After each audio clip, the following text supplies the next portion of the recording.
Bonjour tout le monde et bonne fête. Aujourd'hui nous allons réaliser une belle et bonne bûche de Noël comme on les aime. J'ai choisi une recette classique et très simple à réaliser. C'est parti. Nous aurons donc besoin de 300 g de chocolat noir, 4 œufs, 30 cl de crème fraîche, 70 g d'amandes en poudre, 205 g de sucre en poudre, 60 g de farine et 60 g de maïzena. Nous allons d'abord préchauffer notre four à 200 degrés, puis commencer la préparation de notre bûche. Alors on va d'abord préparer notre biscuit. Le biscuit qui a encore la génoise pour le gâteau roulé. Alors pour cela nous devons tamiser la farine et la maïzena ensemble et nous laisserons le mélange de côté. Nous allons séparer les jaunes d'œufs des blancs d'œufs. Alors la question qui se pose c'est Zeyna, on fait comment?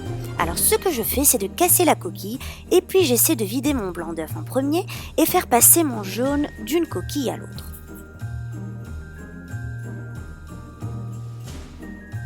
Et voici le résultat de 4 jaunes et 4 blancs d'œufs séparés. On passe à la balance pour mesurer une partie de sucre à mélanger avec les jaunes d'œufs. Nous allons donc fouetter les jaunes d'œufs et 100 g de sucre en poudre jusqu'à blanchiment du mélange.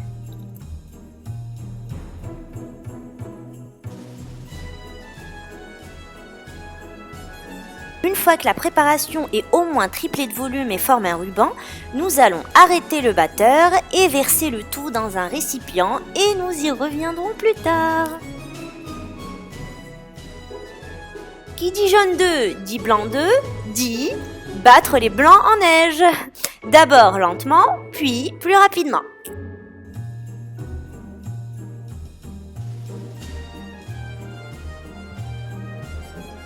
Alors une fois que les blancs sont plus ou moins montés, on va ajouter 25 g de sucre au mélange et on attend encore une fois que ça monte de plus en plus, si je peux dire ça comme ça.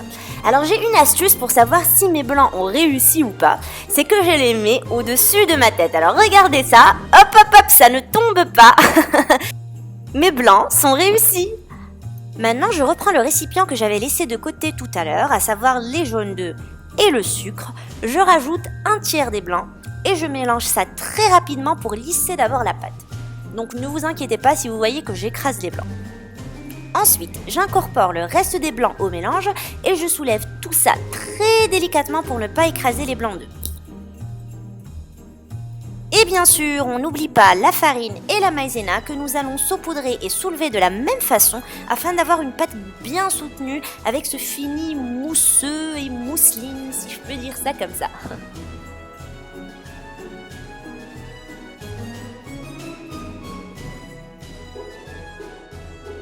Par la suite, je prends une plaque que je recouvre d'un papier sulfurisé.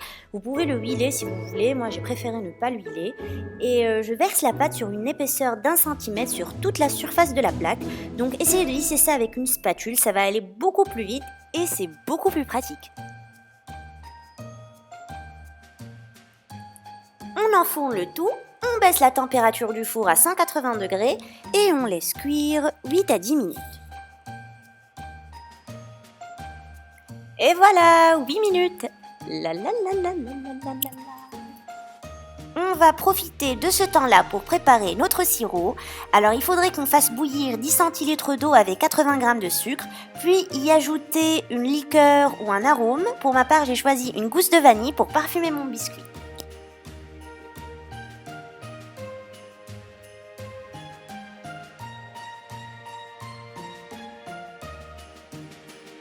C'est le moment de faire sortir notre biscuit.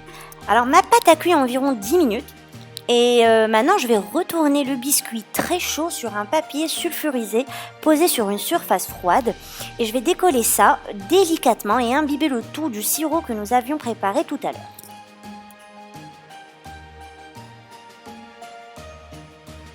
Alors là, je vérifie ma génoise, je tapote un tout petit peu et je suis contente. Ma génoise a bien monté. La technique est de soulever la génoise et tant qu'elle est souple, c'est que tout est bon. Maintenant, on va imbiber notre génoise chaude de sirop.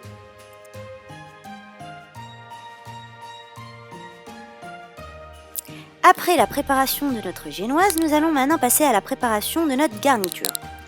Pour cela, il nous faut faire fondre le chocolat noir avec la crème fraîche dans un bain-marie et mélanger le tout pour obtenir une préparation homogène et une crème lisse. Alors il faut bien mélanger le tout avec une spatule jusqu'à ce qu'on ait une sorte de ganache.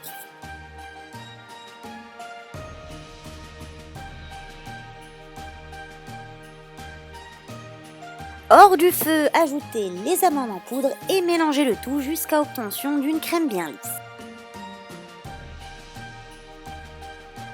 On va laisser refroidir le tout à température ambiante. Mais je ne peux pas résister, ce chocolat me donne envie. Ensuite, nous allons couvrir notre biscuit d'une couche épaisse de crème au chocolat. N'oubliez pas d'en réserver un quart pour le dessus, mais n'hésitez surtout pas à étaler la crème d'une manière généreuse pour avoir un biscuit roulé bien gourmand et bien fourni, sans oublier d'étendre la préparation de la manière ou de la façon la plus uniforme possible.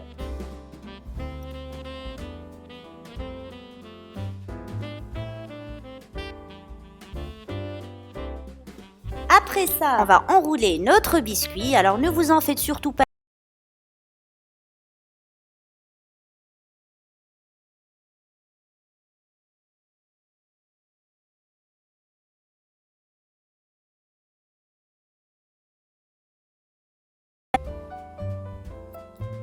Une fois que mon biscuit roulé est bien roulé, je le mets dans une assiette de service, mais je pense à placer le joint sous le gâteau.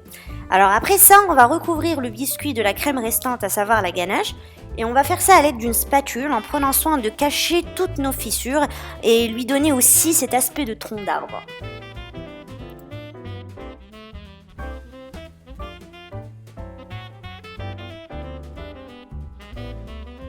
Et puisqu'on ne va pas présenter notre bûche dans une assiette toute sale, on n'oublie pas de nettoyer les bords. Après cela, je décore ma bûche. Ici, j'enroule les restes de mousse au chocolat et je les place sur le dessus.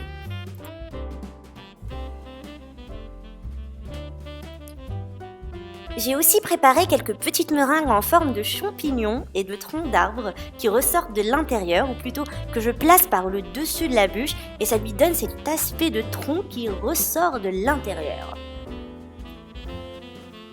Et je saupoudre le tout de sucre glace, ce qui lui donne cet aspect neigeux, en abondance en neige.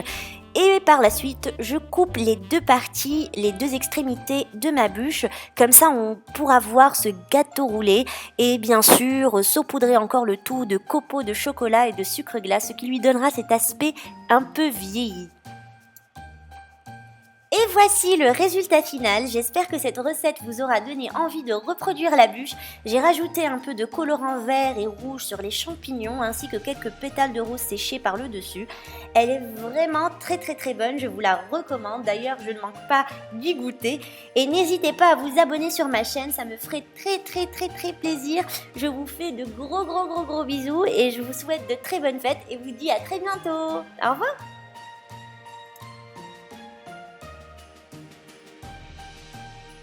Si vous avez encore un peu de temps devant vous, n'hésitez pas à jeter un coup d'œil à ma dernière vidéo. C'est mes rouges à lèvres favoris de l'automne et de l'hiver.